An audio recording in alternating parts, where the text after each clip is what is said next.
Hi, I'm Katie, and today I'm going to show you how to fondant a cake. So I'm starting with a nice blob of white fondant. This is just a vanilla fondant. And I've kneaded it into submission. You can see it's nice and soft, very pliable. What you're looking for is almost like a soft Play-doh. You really want to be able to kind of roll it out and cut it and shape it as you need. But you can see my cake is already ready to go. I just gave my cake a little bit of a crumb coat. That's when you do a light layer. You can almost see the cake through. The goal is not to put a ton of frosting, especially when you're putting fondant on top. You really just want something for it to stick to. And you also, of course, want the flavor of a little bit of frosting too. But you could see, very light layer all the way around, nice and even. And now I'm ready to go. So, the tools I need are, I have my rolling pin, I have a sifter with a little bit of confectioner's sugar, or you could use cornstarch. I have what's called a fondant smoother thing.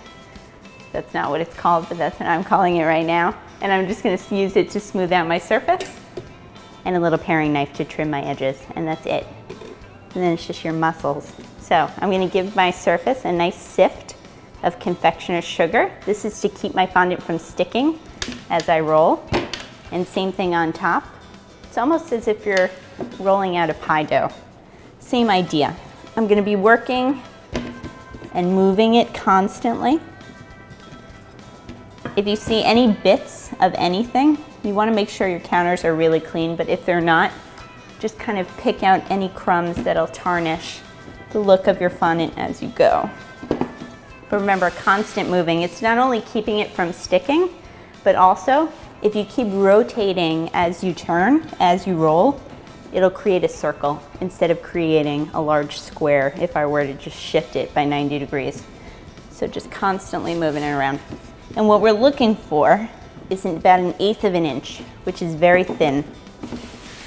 If you're in the kitchen and you don't have a ruler and you're wondering what is 1/8 of an inch, if you look at kind of the top portion of your thumb is usually about 1 inch, unless you have really big hands. So that's about half of that is 1/2 an inch. Your nail is about a little more than 1/4 of an inch, so we're aiming for 1/8, a very small thin layer. So I'm just going to keep rolling. And fondant definitely takes a lot of strength. Imagine doing huge wedding cakes and trying to cover gigantic surfaces.